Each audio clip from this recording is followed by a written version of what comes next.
right, elementary teachers, do you need more time in your day? Have you wondered how to teach your social studies standards in an engaging way? Have you figured out how to incorporate an inquiry-based approach to social studies? So many questions, yet so little time. My name is Kim Heckart, and I'm a third grade teacher from College Community School District in Cedar Rapids, Iowa. And I understand the struggle of the classroom.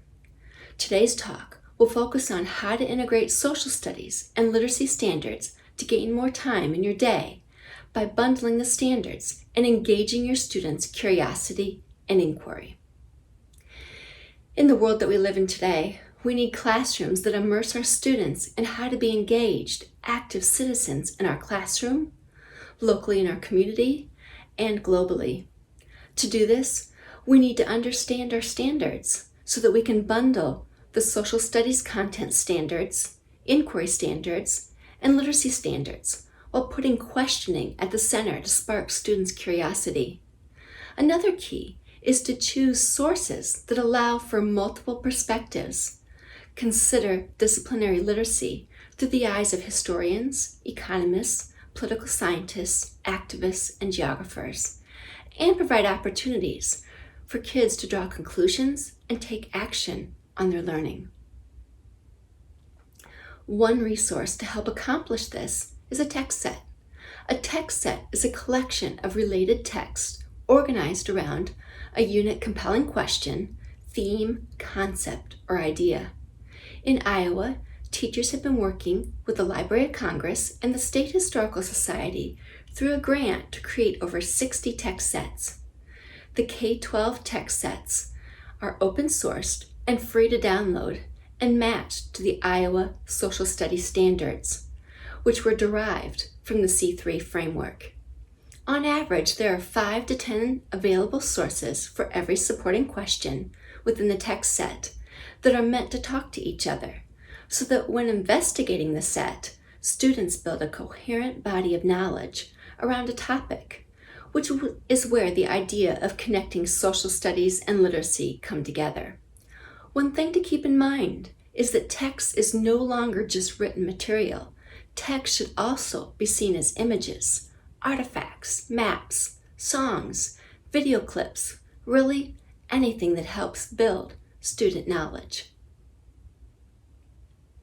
So let's dig into an inquiry with a text set on the topic of immigration created for third graders. Remember that you're welcome to look at any set at any grade level and adapt it to fit your instructional needs. They all begin with a compelling question, which leads to investigating supporting questions. The compelling question for this inquiry is what would compel people to move to a new place? The 3 supporting questions are: why do people choose to move or immigrate? What did or do immigrants experience when they arrive in America? And how does one's culture influence where they choose to live? These are all meant to help students answer the compelling question and give them an urgency to act upon their learning.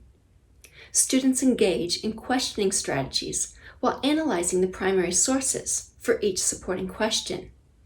If you were in my classroom, you would see students engage in the question formulation technique.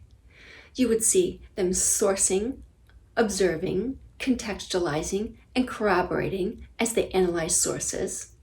And they would be asking questions through the social studies disciplinary lenses. After analyzing the primary sources, students generate and prioritize questions, posting them so that we can refer back to them.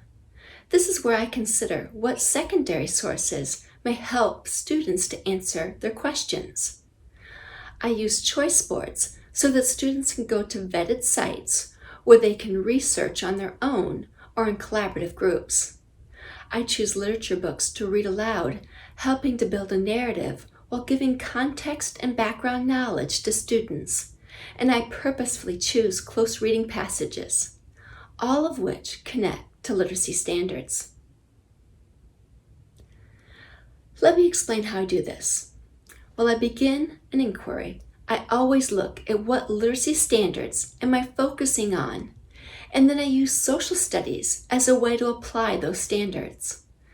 Since reading aloud each day is best practice, I choose a chapter book to engage students, pique their curiosity, and allow them to connect to a character to develop compassion and empathy about the topic we are studying.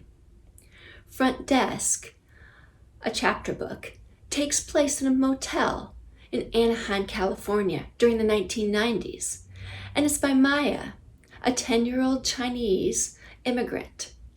And she tells it about how it's an autobiography because the author actually grew up into the same conditions that are almost identical to what's portrayed in this book. It's humorous, although Maya learns painful lessons about injustice in America. Her families struggle to manage a motel while adjusting to the life in their adoptive country with themes of immigrants' exploitation, exclusion caused by racial intolerance, and financial hardships all connect to the third grade social studies standards. My students could not believe this was a present-day story, which led them to brainstorming ideas of how to address problems that immigrants may be facing when they come to our community. Another way I connect to literature is through close reading passages. For our shared reading each week, I choose a grade-level passage that will help answer our supporting question and student-generated questions. Each day, we reread the text for a different purpose, while focusing on literacy standards of main idea, supporting details, asking and answering questions, author's purpose, citing evidence, and summarizing. Most passages are nonfiction to balance the fiction-nonfiction text that students are engaged with each week. Finally, I provide choice boards for students to use for research. Choice boards range from a reading passage, listening to a reading passage or a book, watching a video clip, or listening to a song. We start by reviewing the compelling question and supporting question to focus them on the task of answering questions as they work through the choice board. They use social studies notebooks to record their information, cite sources, and make claims. Students work on research during daily 5 time, when I'm doing my reading groups, or during writing time, or even sometimes during computer lab time. While doing this, many literacy standards are addressed, like asking and answering questions, determining the most important information to answer the question, citing sources, collaborating to share information found, speaking and listening at the share-out time, research skills, and writing. Social studies standards related to inquiry are at the forefront while doing this. In my classroom, I read many interactive read-alouds on the topic that we're studying. In this case, immigration. They then give multiple perspectives, show connections while comparing and contrasting different immigrant groups. They also navigate how they relate to the primary sources that we've analyzed in previous lessons and help tell a narrative. When my students make those connections, the primary sources come alive and foster a deep understanding of the concepts and the mastery of the social studies standards. At the same time, students are interacting with text through a free response strategy, where I read a part of a story, pause, and then ask kids to write a free response about the part that I read. This means that they can make a prediction, they can ask a question, they can tell or make a connection to a primary source. This helps meet a writing on demand standard in literacy.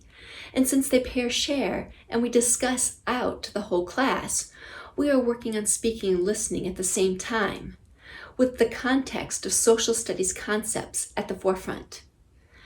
At the end of the book, students go back to our inquiry board to answer questions that were posed in earlier lessons. The inquiry board is really a visual of the compelling and supporting questions, and sources that we analyze are posted there, as well as post-it notes with their priority questions. It's a seamless way to circle back at the end of a lesson. I especially like it when I hear students say, "I found an answer to my question." Or at the end of the class today, "I have a source that I want to share because it answers one of my questions." Finally, we can't leave out assessment. Short, formative assessments at the end of each lesson are key. They could be writing a line of learning in their social studies notebook to add to their thinking about the supporting and/or compelling question. They could be a drawing in their sketch notes to represent what they've learned in the lesson, or making a claim. It could be writing a journal entry, or explaining a concept on Seesaw by recording themselves, just to name a few. For summative assessments, students may be asked to write an answer to the compelling question, or complete something related to the compelling question. Remember, the compelling question is the one that we really hope kids want to do something about it after the learning. So another way to assess is through performance-based tasks. Students should be allowed to have a voice in determining that task, since the end goal is to create active, engaged, civic-minded citizens. Possible actions that my class brainstormed to do were to create a resource book for refugees so that they would know who and where people are that are willing to help them in our community. To collect needed items they might need when they arrive and settle in Cedar Rapids. To create a language guide so that they could know what words mean in English and how to pronounce them. Or to create a map to show them where places are around town. My class chose to collect items for refugees that are arriving in Cedar Rapids. These items were given to an ELL teacher at our community college.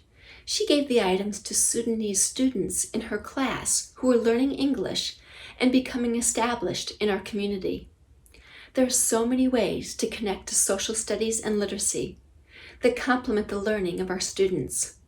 I know time is an issue, and many schools have put restraints on the minutes allotted for social studies. But with the tips that I've shared today, I hope you can find a way to instill some aspects of social studies to ensure our goal of having actively engaged students for our country and our world.